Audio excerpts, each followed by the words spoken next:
Welcome to Inner Compass with Kishore. In today's discussion, our topic is From Panic to Presence. Why smart people struggle in interviews and how to stay calm when it matters. Let me begin with a conversation I had recently. A senior professional, experienced, articulate, successful in his role, sat across from me and said, "Kishore, I know my work. I have led teams. I have delivered results. But the moment interview begins, my throat tightens. My mind races. I start over-explaining. And later, I walk out thinking, why didn't I show up as myself?" If you have ever walked out of an interview replaying every answer, if your heart raced while waiting in the lobby, if your mind went blank even though you had prepared, this episode is for you. Because what you are experiencing is not incompetence. It is biology, it is psychology, it's pressure meeting identity. And today we are going to unpack why smart, capable professionals struggle in interviews, and more importantly, how to shift from panic to presence. You are not alone. Let me say this clearly. Interview anxiety is not limited to fresh graduates. I see it in mid-career managers, in ITES professionals navigating volatile markets, in senior leaders making transitions, in executives who have delivered year after year. In fact, often the more successful you are, the more there is to lose. A role becomes tied to your self-worth, your family's future, your sense of progress, your identity. So the mind quietly whispers, "This is my one chance. I cannot mess this up. What if they see through me?" And that whisper is enough to set off a storm inside the body. What really is happening in your brain?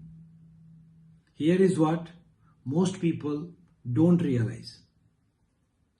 When you enter a high-stakes interview, your nervous system is not evaluating every band's or job descriptions. It is asking one ancient question: am I safe? And when the stakes feel high, your brain assumes danger. Heart rate increases, breath becomes shallow, muscles tighten, blood shifts away from thinking part of the brain. So suddenly you forget examples. Your voice changes. You speak too fast. You ramble or you freeze. I often joke, your brain thinks you are being chased by a tiger. The interviewer just happens to be wearing a blazer. This is not a personality flaw. This is survival wiring. Under pressure, many professionals fall into predictable patterns. See if any of these sound familiar. The over-explainer talks for 5 minutes when 30 seconds would do. The pleaser tries to guess what the interviewer wants instead of answering honestly. The perfectionist pauses too long, afraid of saying wrong things. The imposter minimizes achievements like it was just a team effort. The hyper-prepared robo recites answers but loses warmth, curiosity, humanity. These are not random habits, they are protection strategies. The mind is trying to control the outcome, and the more it tries, the more tense you become. Here is the most powerful reframe I teach clients. An interview is not a courtroom, it's a working conversation. Two adults sitting together asking, can we solve problems together? Can I add value here? Do our ways of thinking fit? The moment you shift from do they like me to can I help here, something softens inside. Another important shift. Your job is not to secure the offer in that room. Your job is to show up clearly. Outcomes are never fully in your control.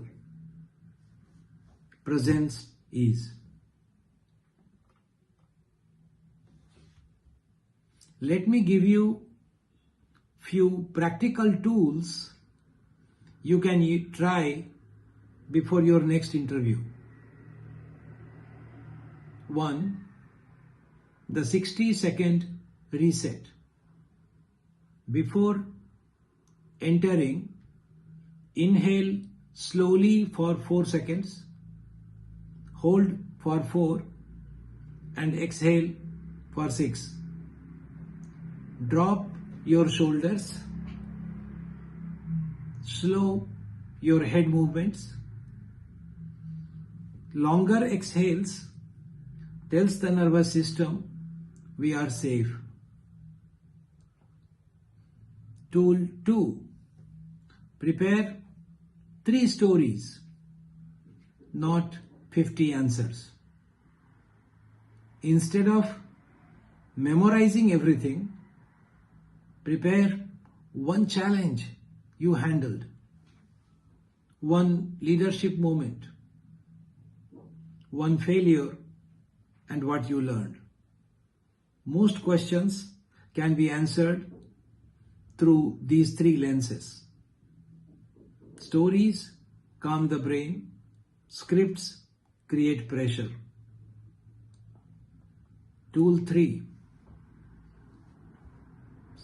The identity anchor. Silently tell yourself, I am more than this interview. Repeat it. The calmer your inner relationship with outcome, the stronger your external presence becomes. Tool 4. Ground your senses.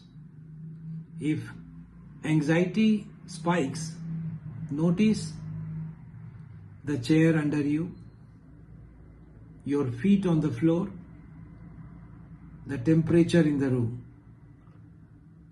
This pulls attention from catastrophic futures back to now. The client I mentioned earlier realized something powerful. He believed, if I don't get this job, it means I am falling behind. Once we worked on separating his identity from the outcome and practicing slower breathing and shorter answers, his next interview felt different. He told me I was not trying to impress anymore. I was actually listening. That is usually the turning point. Not more data, not more slides, more self-regulation. Let me leave you with this. Every interview is a mirror, not of your competence, but of how you relate to pressure. And often, the quieter we become inside, the more clearly we are heard. Before your next interview, ask yourself, what story am I telling myself about this moment? Where do I tighten when I am being evaluated? If I were not trying to impress, how would I speak? Presence is not confidence you perform. It is steadiness you practice. Thank you for listening. If this episode helped you, share it with someone preparing for an interview right now. And remember, you are not here to prove your worth. You are here to express it. Thank you.